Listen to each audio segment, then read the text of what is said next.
अरे चंदन ऑफिस रु Baijanti madam call करछंती Muthe कथा है कि आछे। हेलो मैडम नमस्कार। हाँ नमस्कार। अच्छा रवि जल्दी टिका ऑफिस आस। मैडम एबे आज तो मोर ऑफ अछि मु गोटे मूवी देखिबा को आछि। तमे जोठी थाओ जहाँ भी करू थाओ जल्दी आसी ऑफिस रे पहुंच। तुमको किए डाकुचंती जानिछ? सौम्य रंजन पटनायक सर। ठीक अछि मैडम। सुना रवि तुम नारे गोटे लोन हबो किंतु लोन तुम अकाउंट को नहीं ऑफिस अकाउंट को जीवो। एठी गोटे साइन कर दियो। किंतु मैडम मो नारे केमती लोन हबो? मोर तो एते भी दरमा नाही मात्र 10 रु 12 हजार मिलुची। तुमर कोन हमें 10 रु 12 हजार सैलरी देखाइबु? नाही तुम सैलरी 50 रु 60 हजार देखा जिवो तापर जाई लोन हबे ना। आ लोन रे ईएमआई किंतु तुम अकाउंट रे कटिबो। नाही मैडम मु एमिति करि परिबिनी एटा ठीक नुहे। तबे चाकरी रे रेजिग्नेशन दे दियो। तुमे न कले लोक कोन अभाव अछंदी? एठी तमर चाकरी करबा किछि दरकार नाही। नाही मैडम मते चाकरी रो बाहर करंतुनी मु बहुत हैरान रे पड़ जिबी। तबे चुपचाप हम कथा रे राजी हे जा आ एठी साइन कर। आज्ञा मैडम। हेलो सर त नारे लोन हे गला।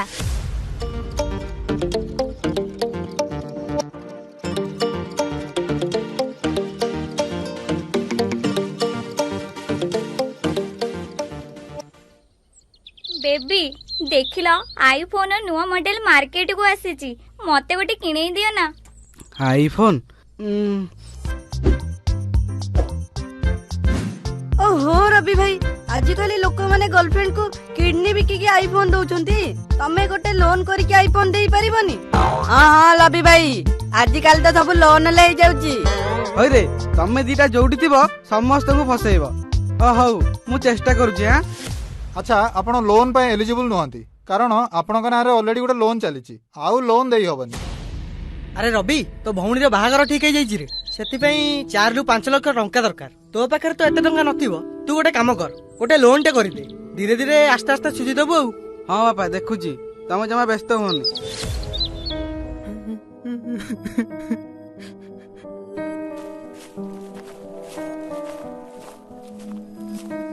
कौन लबी भाई एतले भी गर्लफ्रेंड छाली की पलेला ना कौन बा? हे रह तोर तो सब बेले गोटे मजाक चलीथिबो ये को प्रॉब्लम रे थिबो आउ तांग ताली ताली। अरे रवि कोन आइछि एमिति मन दुख रे काई बसिछु? अरे तू तो भल जगह रे काम करूछु एते बड़ खबर कागज संस्था रे अछु पुनी असुविधा कोन हैला? तू तो खुशी रे रहबा कथा। नाही रे भाई तुमे जहा देखुछ आउ सब भाबुछ ताहा सब सत नुहे मु फसी जाइछि। अरे फसी जाइछु केमिति? सुन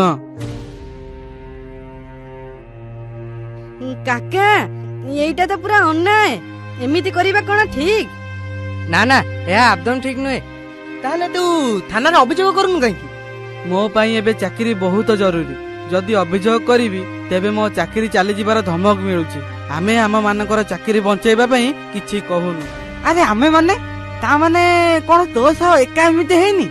ना आम परी बहुत लोकंग सह एपरी हेछि आहुरी अनेक कथा अछि। सुन जाल दस्तावेज प्रस्तुत करी निर्दिष्ट किछि बैंक कर्मचारी को हाथ करी लोन स्काम करचंती सौम्य रंजन पटनायक सर। संवाद जॉइन करबा खेणी सेमानक दरमारू अधिक देखाई जाल प्रमाण पत्र प्रस्तुत हुए।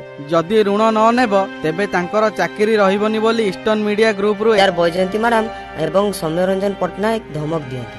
से कहती चाकरी परमानेंट हेबाको चाहुछ जदि एमिति करिबाको हेबो।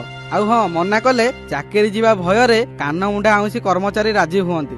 एमाने गरीब श्रेणी रो हेथिबारु एमानक नारे बड़ परिमाणर ऋण नेबा सहज हुएनी। सेथिपई 10 रु 12 हजार दरमा पाउथबा कर्मचारी दरमा को 60 रु 70 हजार देखाई लक्ष लक्ष टंकार ऋण निया जाय। आउ एहा परे कर्मचारी माने बिना कारण रे मास मास धरि ऋण जनित चाप और जंत्रणा रे दिन काटंती।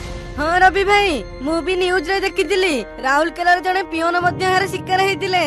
आले हाले एई पियोन जनक नाम रे बीमा बा इंसुरेंस मध्य कला जायतिला। निलिह गलिब पियोन जनक पल लोक हेबालु तांको मृत्यु पले एई बीमा टंकाले ही तांको नाम रे ऋण सुझा जायतिला।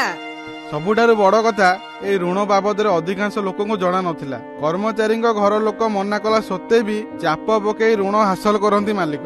मोट उपर कहबा गले यह एक संगठित जालियाती चाल। बास जड़े कर्मचारी को नियुक्ति दियो ता उपरे चाप पकाओ एवं दरमा अधिक देखे ऋण नियो। तेणिकी से केउ परिस्थिति गति करंतु पछे से कथा भूली जाए नुआ नुआ टार्गेट खोजी चल। आउ हाँ से पैसा रे मजा मस्ती करी साम्राज्य बढ़ाओ। आउ तंटी चिपिकी पैसा रे धड़ा पोषक पिंधि निजको महान देखाओ। ଏମିତି ଲୋକକୁ ମହାପ୍ରଭୁ ଜଗନ୍ନାଥ କେବେ ବି ଛାଡିବେନି। ନା ନା ଏଗୁଡା ଠିକ କଥା ନୁହେଁ। ଏମିତି କରିବା ଠିକ ନୁହେଁ। ତେଣୁ ଆପଣ ମାନେ ବି ସତର୍କ ରୁହନ୍ତୁ ଆଉ ଏପରି ସଂସ୍ଥାରେ ଚାକିରି ରହିବା ପୂର୍ବରୁ ଏସବୁ ଦିଗ ପ୍ରତି ନିଶ୍ଚୟ ଭଲ ଭାବେ ଯାଞ୍ଚ କରନ୍ତୁ। ଯଦି ଆପଣଙ୍କ ସହିତ ଏପରି ଘଟୁଛି ତେବେ ତୁରନ୍ତ ଅଭିଯୋଗ କରନ୍ତୁ। ଏଭଳି ଅତ୍ୟାଚାରୀ ମାଲିକ ମାନଙ୍କୁ କଠୋର ଶାସ୍ତି ମିଳିବା ଉଚିତ।